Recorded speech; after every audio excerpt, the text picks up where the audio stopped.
Hola, ¿qué tal? Bienvenidos al conversatorio Liderazgo para la Sostenibilidad. Welcome to the series of talks Leadership for Sustainability. My name is Itzel Orozco, and I have the pleasure of hosting yet another session with a great entrepreneur, and I want to call friend, but we'll get into that. The goal of this Leadership for Sustainability conversations is to bring ideas and guests that will inspire you and help you build more sustainable organizations and projects. If you're here, it's because just as me, you want to continue learning and keeping updated with the crucial information and ideas to generate positive impact, and because you believe that a more sustainable world is possible for all. So we're broadcasting live in YouTube and LinkedIn. And I want to welcome Ben Kneppers. Ben Kneppers, thank you so much for accepting my guest today. And let me tell you guys, this is an incredible, it will be an incredible conversation. This is an incredible project, and I have the pleasure of meeting Ben. But let me introduce you properly and formally.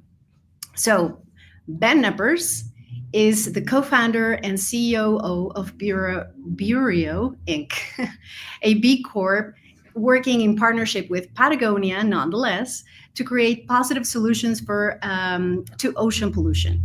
Through the team's initiative, Net Positiva, or Net Positive, Bureo works with fishermen to create a sustainable end-of-life solution for the most harmful form of plastic pollution, discarded fish nets, which we're going to talk about. Bureo transforms these materials into an innovative raw material known as Net Plus to replace virgin plastics with partnering brands such as Costa Sunglasses, Carver Skateboards, Future Surf Fins, Yenga Game Sets, and Patagonia Outdoor Apparel, which I'm a fan of. To date, Bureo has collected more than 14 million pounds of discarded nets across 10 countries, where they continue to work towards providing their solution to every fisher in need. Ben, thank you so much for being my guest, and I'm so excited to have you on. First of all, it's great to see you. Yes, great to see you. Great to have you here. First of all, I want to tell all our viewers that we share a network, Ben and I. We're both MSLS graduates, that is a master's on sustainability, leadership, and strategy from Sweden. And this is how I met Ben. And actually, we met in Chile. Personally, we met in Chile 12 years ago, if I'm not mistaken. I was counting back, and I thought it was 12, right? In 2012? Yep. Yeah, actually, right the year before I started Bureo. So Bureo, sorry, yeah. I was mispronouncing it. No. Okay, so Ben, I am an ocean lover, and this is one of the triggers that set me. There were a lot of factors that brought me into dedicating myself and my professional life to sustainability. But one of them was the ocean. I'm a scuba diver, and I have been a scuba diver for 25 years, and I'm not aging myself, but I have been. and this is like a soft spot for me. So how was Bureo born, and what inspired the name? Great. Okay, I'll do my best. I'm pretty long-winded, so I'll do my best to keep my answers as concise as I can while still giving lots of good, hopefully inspiring experiences to share. Great. Like I said, Bureo was started 11 years ago now. It was really came about from my two friends and I were all in our professional careers, well on our way. One was a design engineer at Boeing. Another was a financial consultant. I was working as a sustainability consultant, where we actually connected on how our friendship evolved was really through our common passion for the ocean environment, same as you.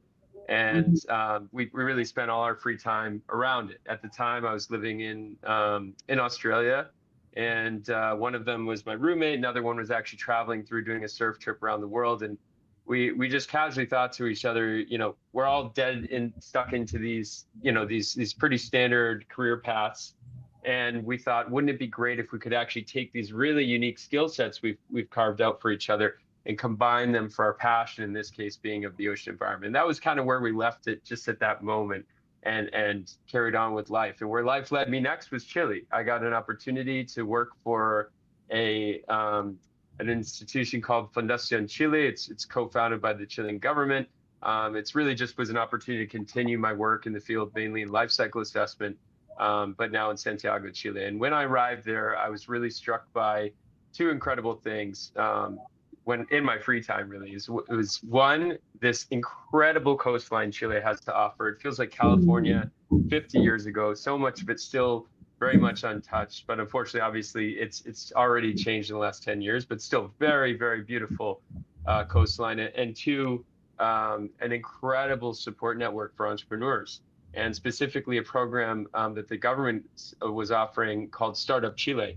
And it's honestly still to this date one of the best opportunities you can really find as an early stage startup, where if you every 6 months you submit your team, your business plan, and if the government accepts, you'll get seed funding, office-based visas, mentorship to come to Chile for 6 months and set up your business. And so with my two friends and I still staying in touch, we really put it on ourselves. Hey, next deadline's in 6 months. What if we were really to take on something that we've always talked about doing and really tackling our passion?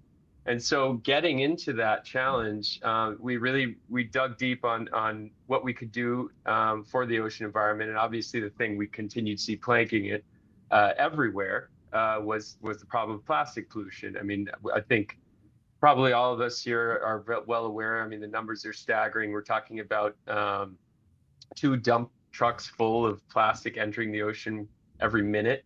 And, there's so much doom and gloom out there. But what we started to dig into is there's actually a lot of tangible things you can do to take on this problem. And 3 things that we really connected with was one, that the lion's share of this stuff is coming from land-based sources, over 80%. And so if you really look upstream and understand where it's coming from, you can really tackle a lot of the issue. 2, understanding still a lot of people, especially in coastal communities, don't understand the impact this material has on the environment. And a lot of them historically were using packaging and different things in their community from natural fibers, from easily biodegradable materials. When suddenly 30, 40 years ago, all this plastic was introduced, they thought it was great. They thought it was lightweight and cheap. But what they didn't understand was that when you discard it the same as you always had done before with biodegradable materials, it doesn't go away.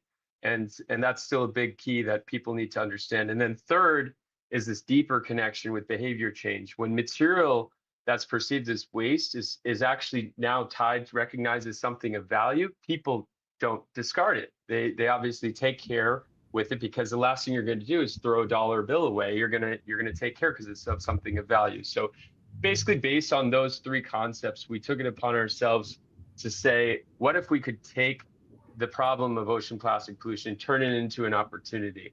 And that's really where we landed with Bureo. Is we had this general idea, what if we could take the waste, transform it into something of high value, and in doing so, empower coastal communities to do better and continue addressing these other issues that are plaguing their areas. And where that's evolved to today is knowing that ocean plastic pollution is a multitude of different plastics. We wanted to understand that these 3 gringos down in Chile aren't going to solve the whole problem. So we thought, what is the most harmful stuff? And coincidentally, at the time, I was actually in my consulting work doing a project with the wild caught fishing industry. And it was to my surprise that I discovered that discarded fishing gear is actually 4 times more harmful than all other forms of plastic pollution in the ocean environment combined. And when you think about it, it makes sense, because there are these heavily engineered plastics that need to be durable. So the last thing a fisherman wants is the net to break at sea. And at the same time, they do break. And the last thing a fisherman wants is a broken net. So they turn over on as often as a weekly basis.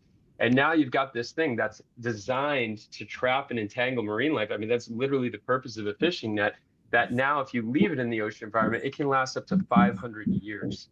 And Wow. so fortunately, the breakthrough we found was on one end, the fishermen don't want to contribute to this problem. So through my study, I was actually having direct engagement with fishermen, and they all just simply didn't have a better alternative. You know, they would, if they wanted to do something right, they would have to pay to send it to a landfill, and it'd be expensive and a lot of effort because these are big volumes of material. So if I just simply said, could we have access to try and recycle your nets? They said, absolutely. Next thing you know, I've got lined up a recycler willing to trial it in Santiago. And that's when we really found out we were onto something where the fishermen showed up with a pickup truck full of 300 kilos of nets. They ran the recycling trial. We got to pellet.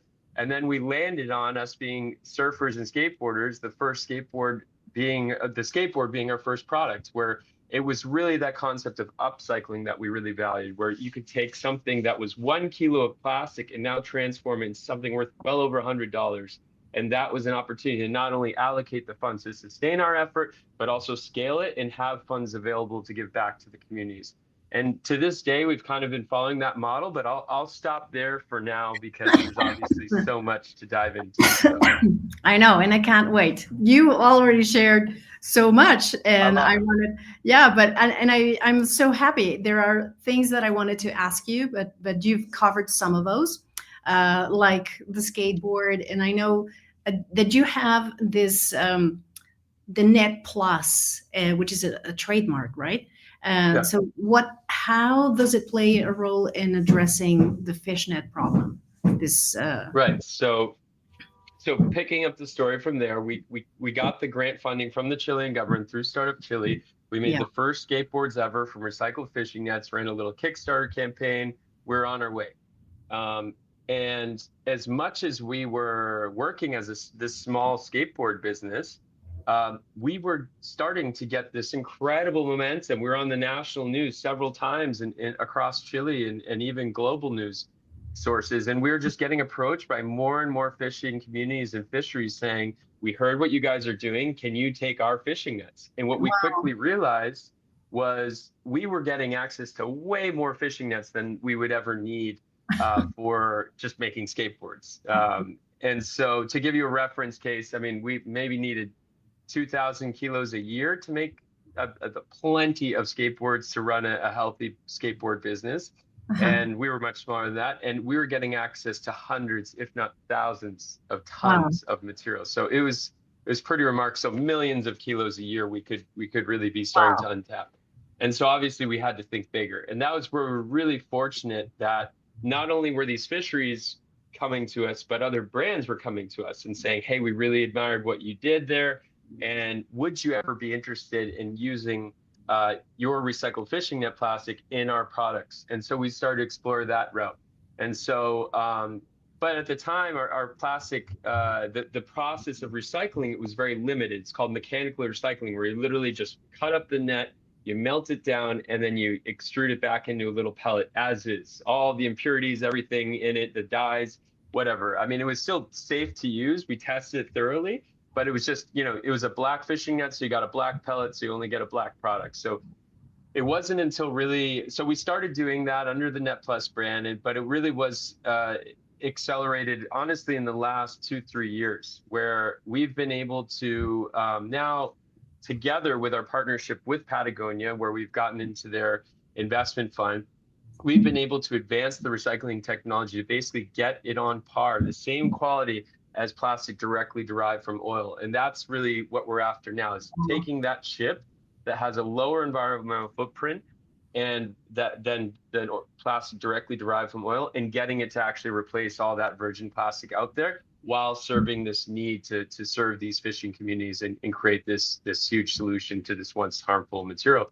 And that's what Net Plus is all about. And so we're growing that application, more and more products to this day. That's amazing. I remember you also carried the holders of the water bottles for bicycles, right? Yep. And you also did some sunglasses. And can you tell us a little bit more about the different products that you've done besides the skateboard? I actually got them. I got some here. So we have a collaboration with Costa. They're a really great water sunglass, really designed for seeing on the water. Great lenses, and then the whole frame is made from our plastic. We also did the Jenga game set. The actual owner, creator, and founder of Jenga, I pitched on this, believe it or not, a coffee shop in Los Angeles. Jenga Ocean game set. So it's a 100% recycled fishing net game Very set. cool. Also, us being surfers, we wanted to make some connections. So Yeah. Futures, Yes. which is a really known surf fin I company. remember.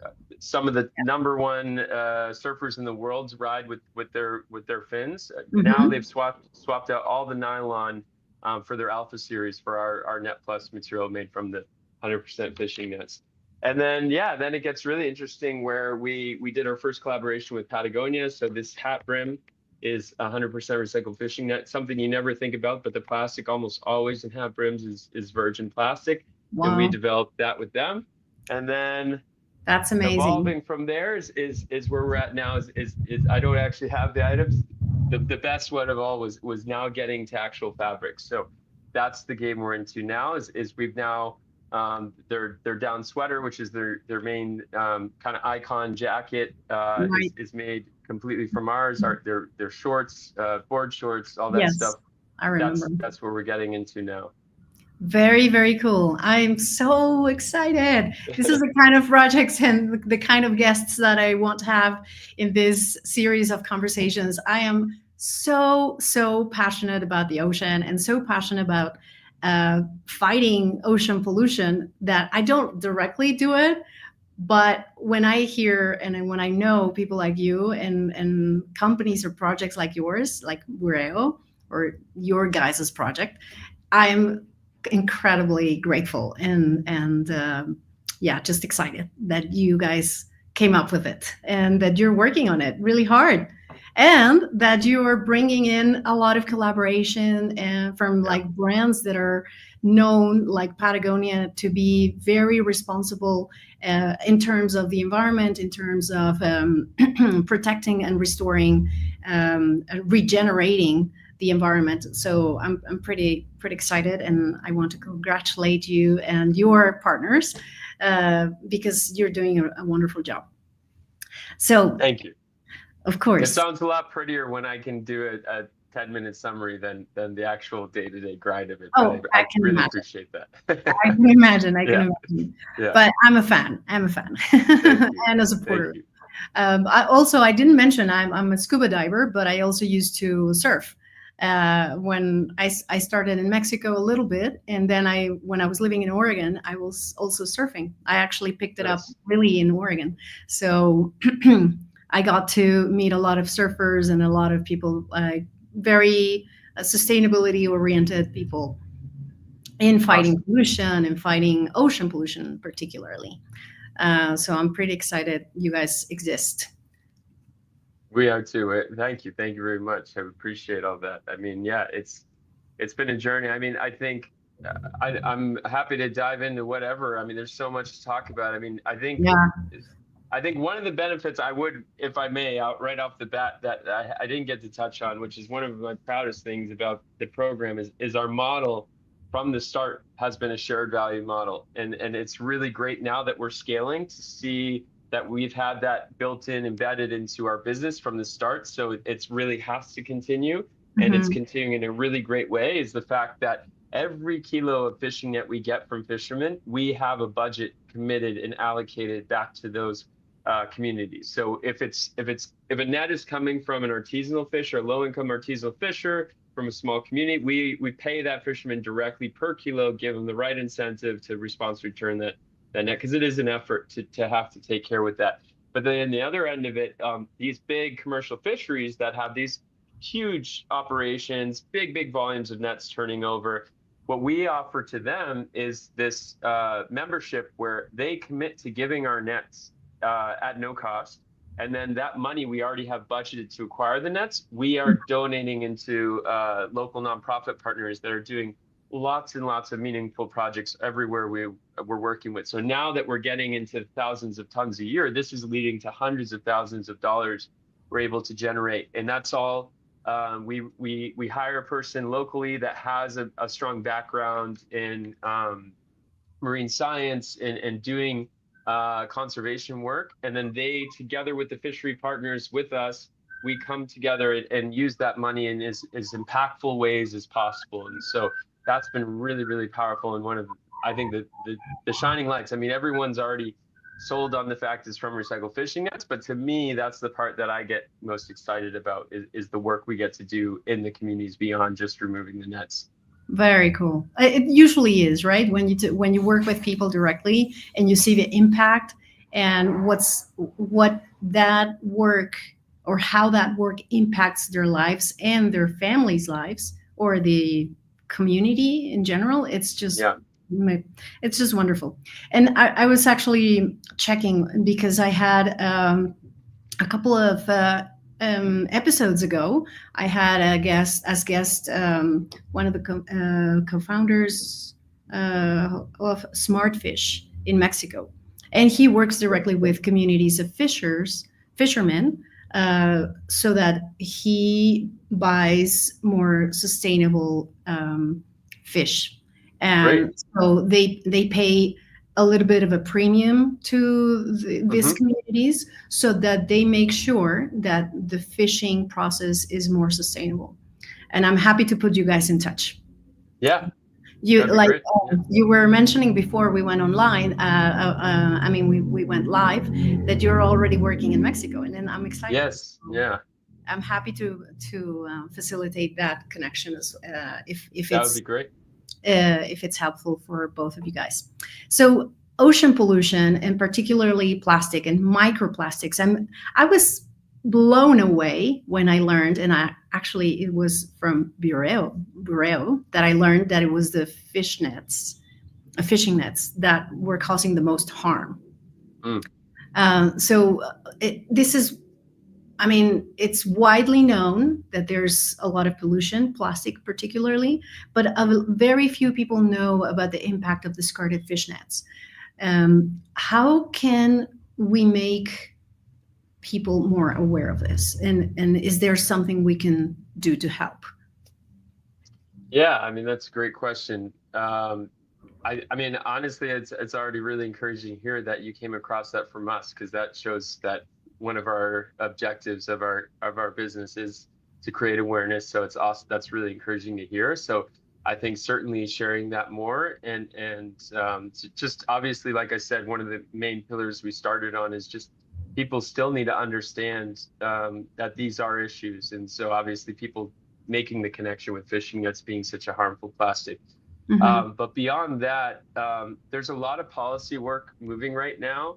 And obviously, there's an organization we were actually a founding member of called the Global Ghost Gear Initiative. It's now under Ocean Conservancy. They're really great as kind of an umbrella organization for everyone that's internationally really directly devoted to addressing this problem of discarded fishing gear and the problem of it becoming a ghost gear, a plastic pollution in the ocean environment. And that's a really great ghostgear.org is a great website to check out to learn more.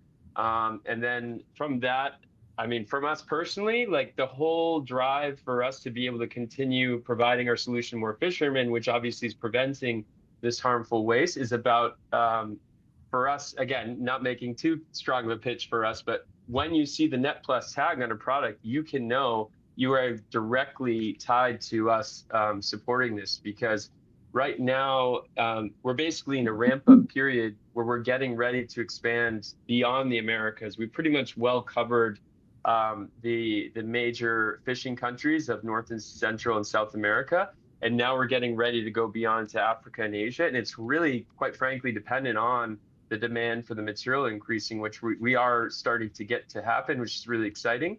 And so, I mean, obviously a tangible one, as you say, we say is like every dollar is a vote. So when you see that Net Plus tag on, and you'd be surprised, it's on a growing number of products now, it does actually make a direct difference in helping support us expand our solution to more fishers in need. But I would say tangibly, check out ghostgear.org and keep an eye out for more and more Net Plus products to support.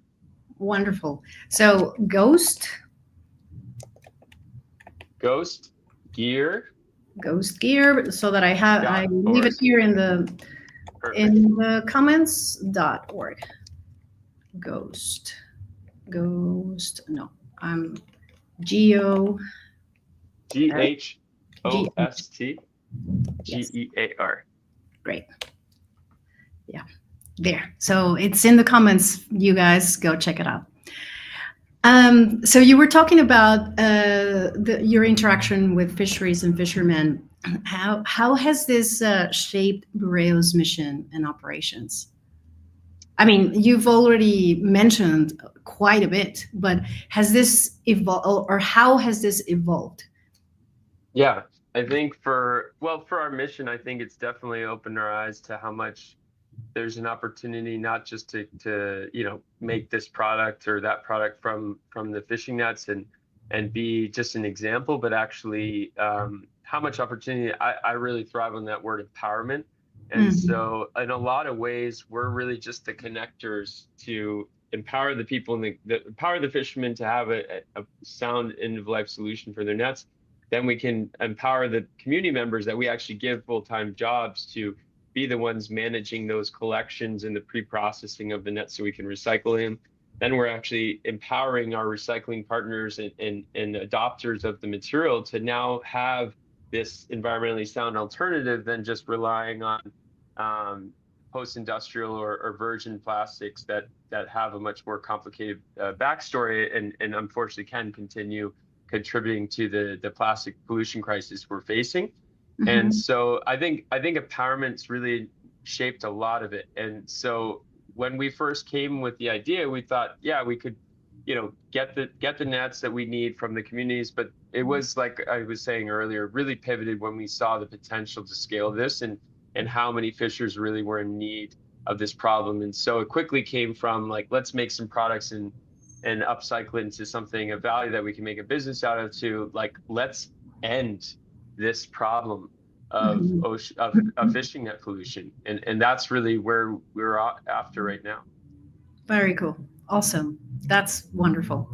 And I will put you in touch with Javier. You guys will get along pretty well, I think. Great, my pleasure. So supply chains can be challenging in any industry, and now I didn't know you guys are expanding that much. Congratulations, by the way. Thank you. So, what and much success. I wish you the best. What have you guys learned about building sustainable and ethical supply chain? I mean, a little bit more of what you can share from what you've already mentioned. I think and this even came in like as early as my consulting career. It's actually like a sign that you're succeeding when you actually have disturbances, issues, conflict, because that's when you're actually creating the real change. If Mhm. everything's going to plan and it's just already on course, you're not actually creating change, you could argue, because it's just kind of how things always were. And so from the beginning, there was so many things that went wrong, and then you just kind of take it almost personal when things don't go the way you had agreed to with your supply chain partners or whatever occurred. And quickly what you realize is things, it's not, Yvonne Chouinard from Patagonia says it's not an adventure until something goes wrong, and so we have truly set out on an adventure with this because it's an expectation now that something goes wrong. It's a daily occurrence to expect us checking with the teams from across the countries we're operating in, expecting something go wrong. Where I get worried is when things don't go wrong, and that means maybe they're being a little too easygoing, and maybe they're not really, or they're kind of hiding something or something along those lines. So I think that's been one, and then just there were so many things we did early on, and thankfully from my background with our master's program and being an environmental consultant, especially in life cycle assessment, where I kind of was our worst critic, or the founders and I, on making sure we did everything by the book from the start. And a lot of it was just kind of invisible. Like nobody really cared. Nobody was really paying attention. We could have certainly said it and nobody would have held us accountable. And then it wasn't until later where they're like, there's a big brand, or even Patagonia, for example, looking to adopt our material, but you got to make sure you can demonstrate X, Y, and Z in terms of your environmental and social responsibility. And thank God we had all that stuff in place, guided by, our B Corp certification, Right. and we really stayed strict with our traceability and our code of ethics and all the different things that you have in terms of environmental social governance. Even as this small little skateboard company, we wanted to make sure those things were in place from the start. And that was such a blessing now, because when you're building something, if you don't have it right from the start, it's so much more energy and cost and time to have to go back and redo it after the fact. And so that was a big benefit for us from the beginning. That's great. And this is actually, like you mentioned, a lot of companies are facing these issues when they have now regulations coming up, and Yep. very strict ones. That means fines, big fines, millionaire fines, if you don't comply and you don't set up all the disclosure, necessary disclosure, guided by these regulations. So you guys had a handicap having you gone through the master's program we did in Sweden. And Absolutely. I'm excited to also hear the inside part of an MSLSer, like having implemented that in their operations in their company, and then seeing that it actually works, right? Like confirming that it's like, yeah, you have to Yeah. do this because it's much better for everybody, for everyone. Yep. And on a personal note, I mean, I think we walked away from steady careers, so if we weren't going to do this right to our values, it was kind of like, what's the point? We just go back to Exactly. what we're already doing. So we really did want to make sure of going all that way, all that extra effort from the beginning because of those reasons.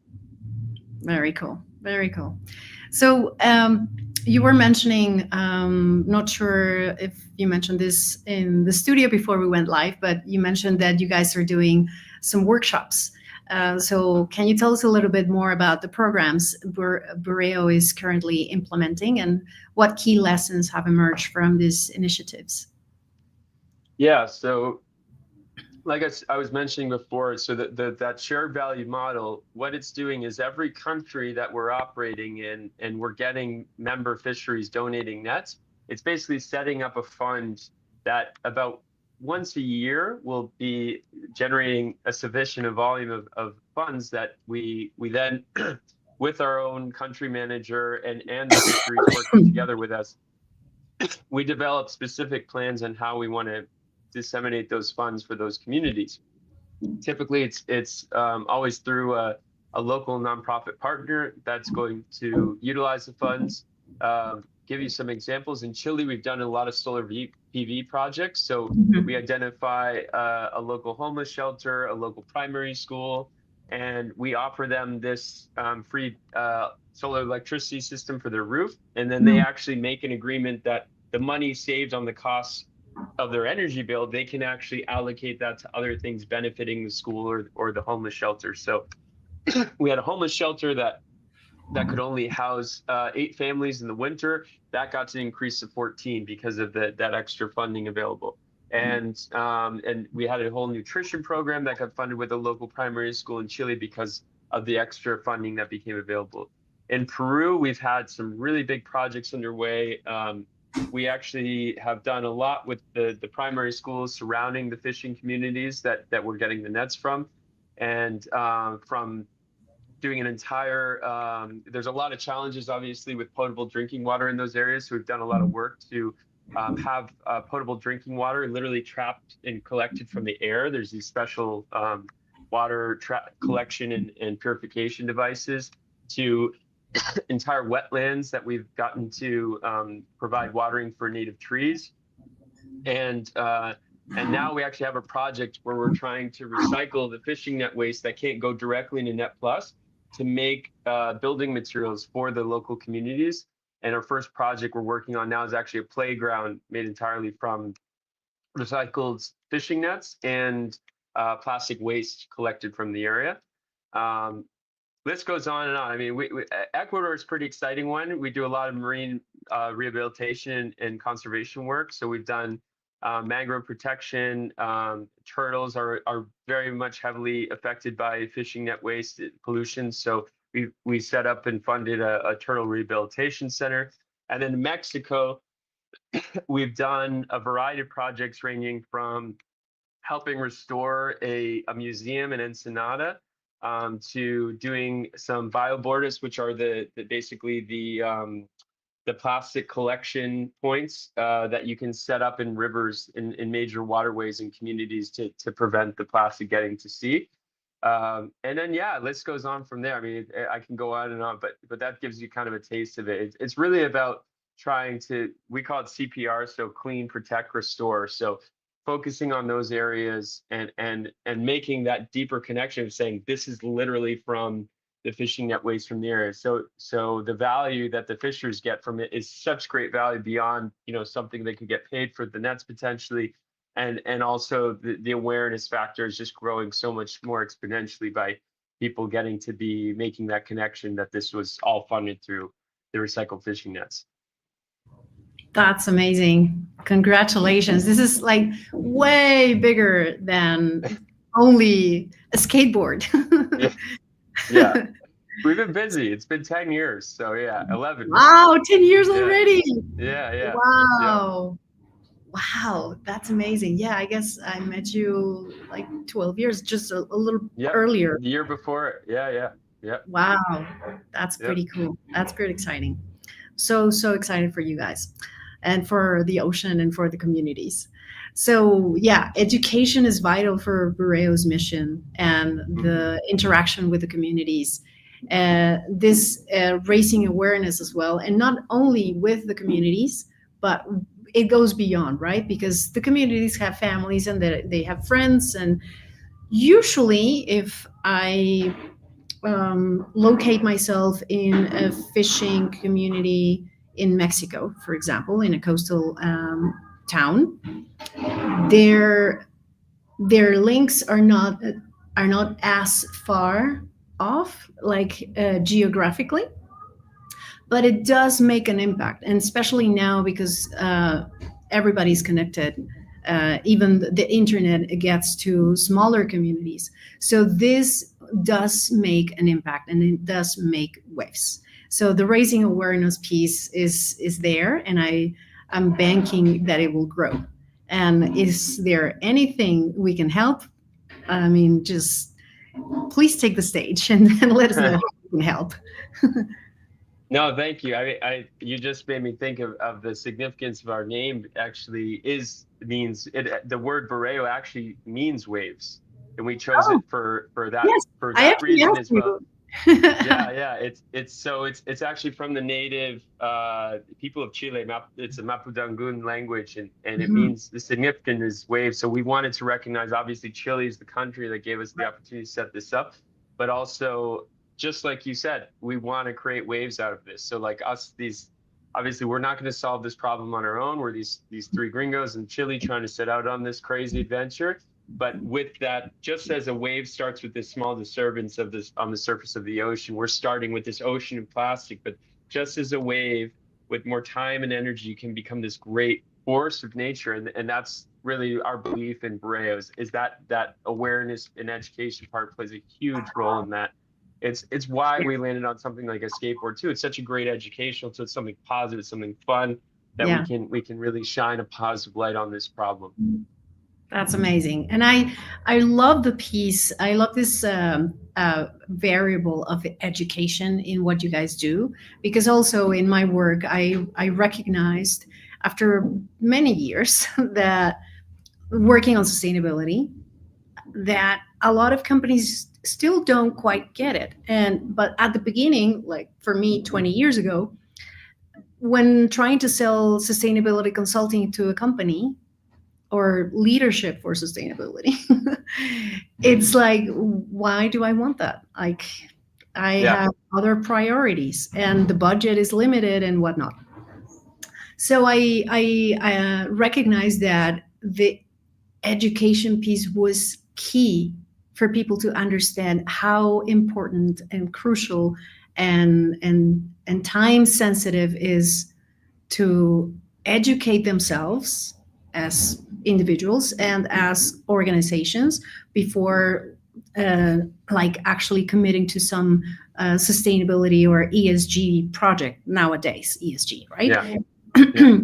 And so this is also part of my work. So I do not only consulting, but I only also do a big piece of my work is the education piece through workshops or through corporate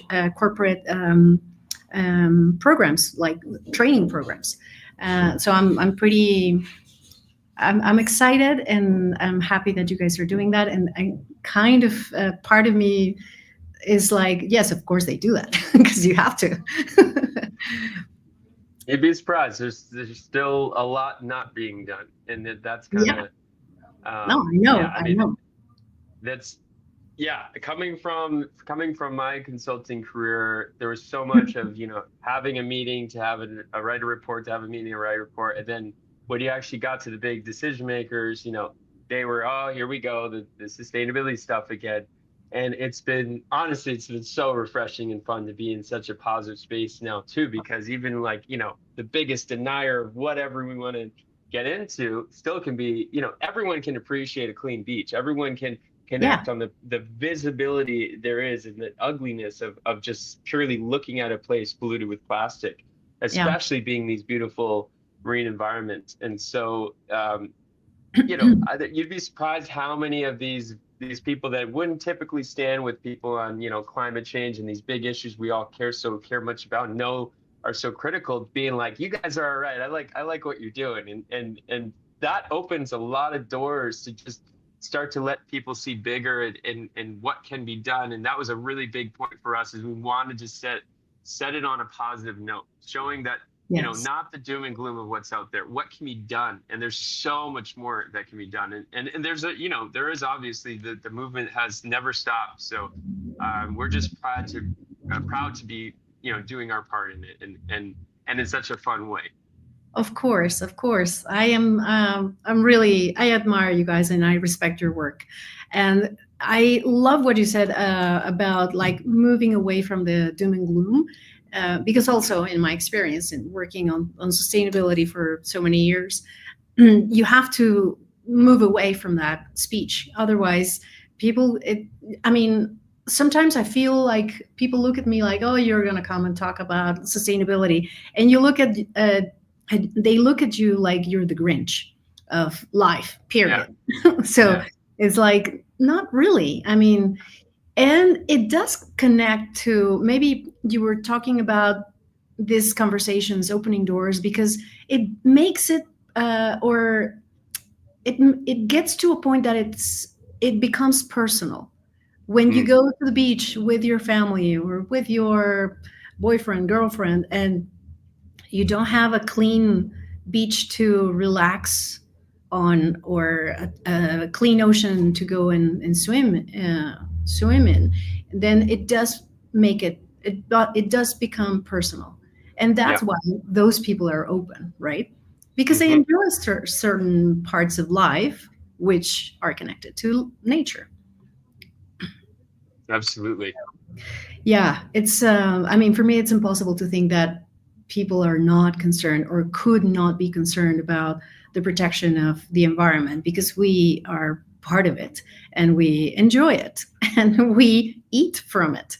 So I believe that sustainability should be tackled as a startup. You don't know what's going to happen, but you have the drive and you have the interest and the passion, and it will probably turn into something different. You don't know what's gonna come up, but it has to be, or you have to be a risk taker in order to have that courage. And anyways, I'm maybe no, I completely agree. I mean, I think it is why I shifted from consulting into this. Is I think I didn't have the patience to be a consultant anymore, to just write the recommendations, to hopefully it'll get to the right desk of somebody to read the executive summary and maybe change something that from our research was a no-brainer that will save the company money and do this much better and da da da da.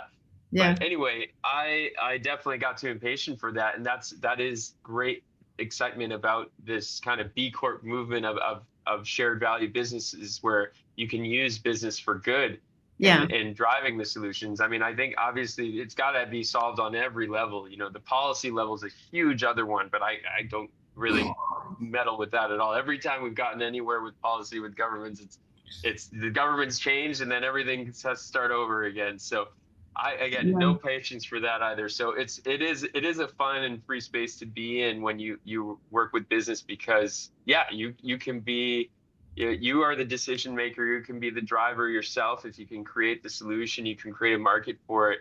That you can just be off to the races, and why not use that for good? And Right.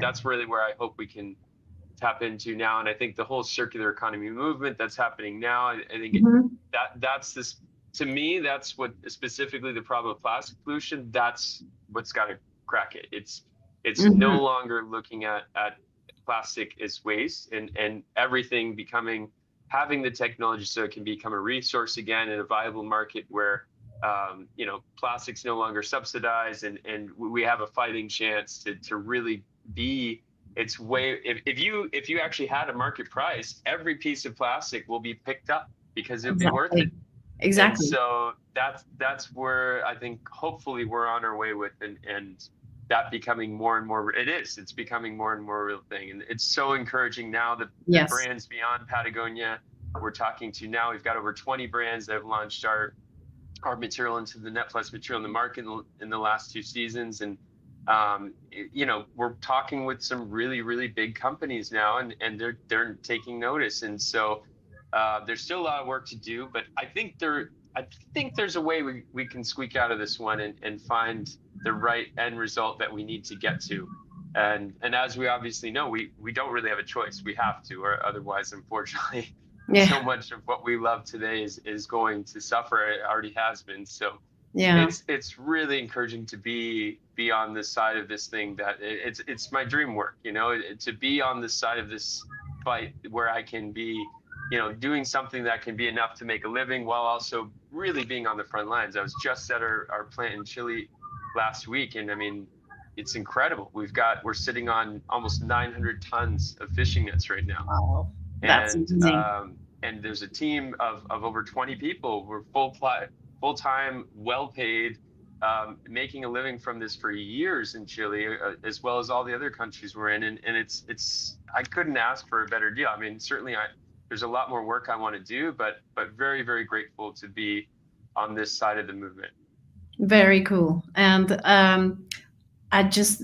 we're gonna be closing soon, but I want to touch on a couple things you mentioned.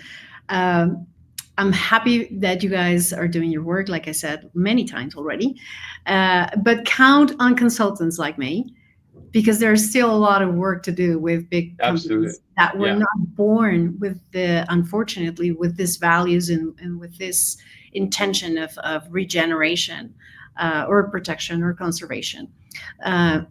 So, and I'm happy to make the connection if possible, like I will with Javier from Smartfish. And you also mentioned about you mentioned the circular economy, and I know that Chile has a strong circular economy network. How has this influenced or supported Bureo's operations? I mean, you've already touched on a lot of things already. No. I mean, to be honest, like directly, it actually hasn't yet. To be perfectly honest, okay. Crazy enough, when I started at Fundación in Chile, when I first moved to Santiago, the year I ran it, we got together. One of my colleagues, Marcelo Mena, ended up becoming the Minister of Environment in Chile later on, and he's still a friend to this day. And the strides that he made, although not directly with circular economy in our work, were phenomenal. I mean, he banned the single-use plastic bag in all coastal areas of the country. He, I think, more than doubled the marine protected areas in Chile, the Chilean coastline.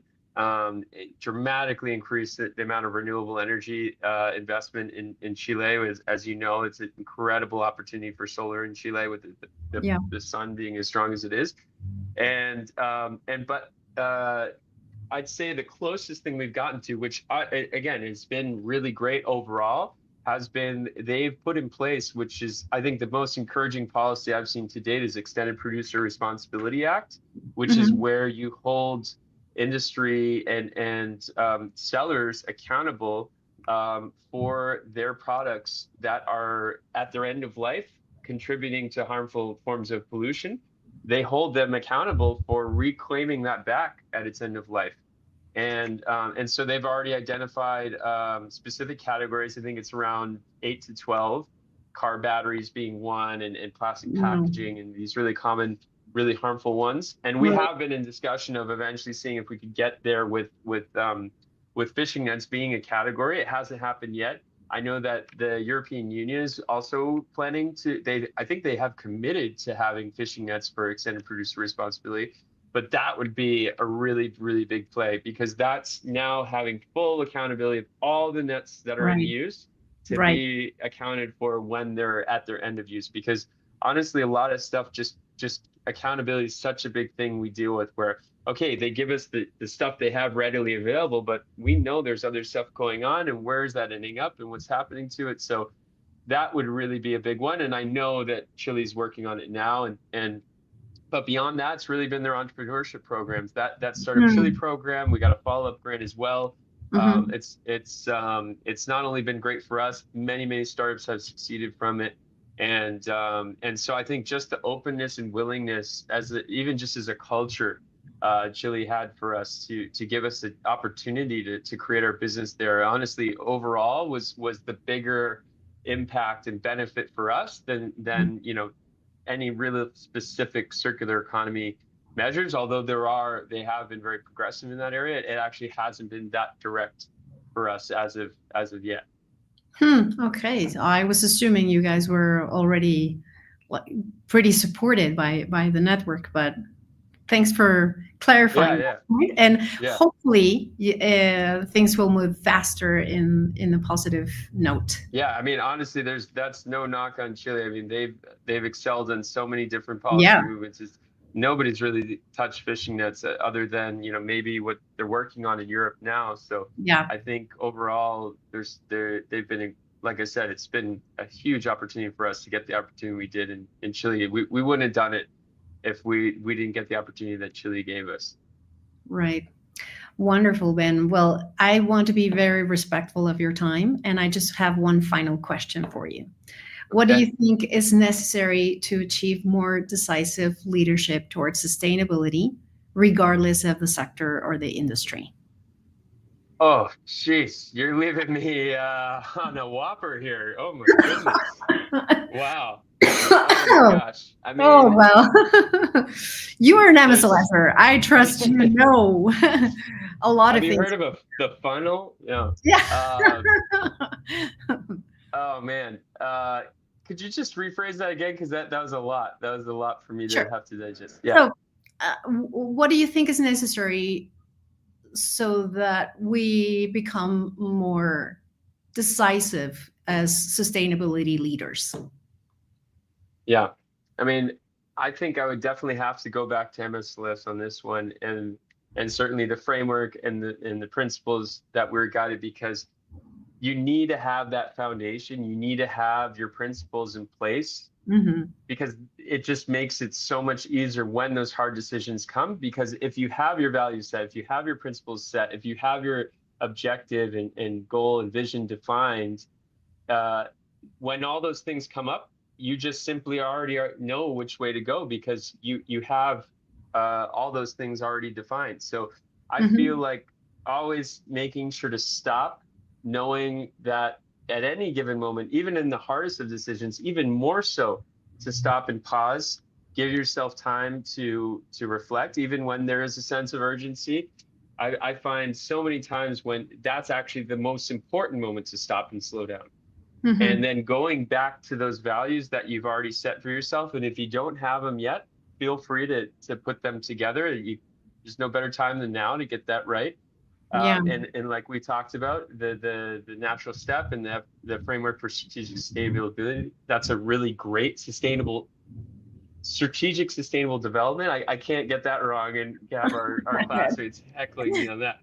But it that is it's a great foundation I've found. Uh-huh. And but having that as having a good core foundation, and then taking the time to work through it, having pause.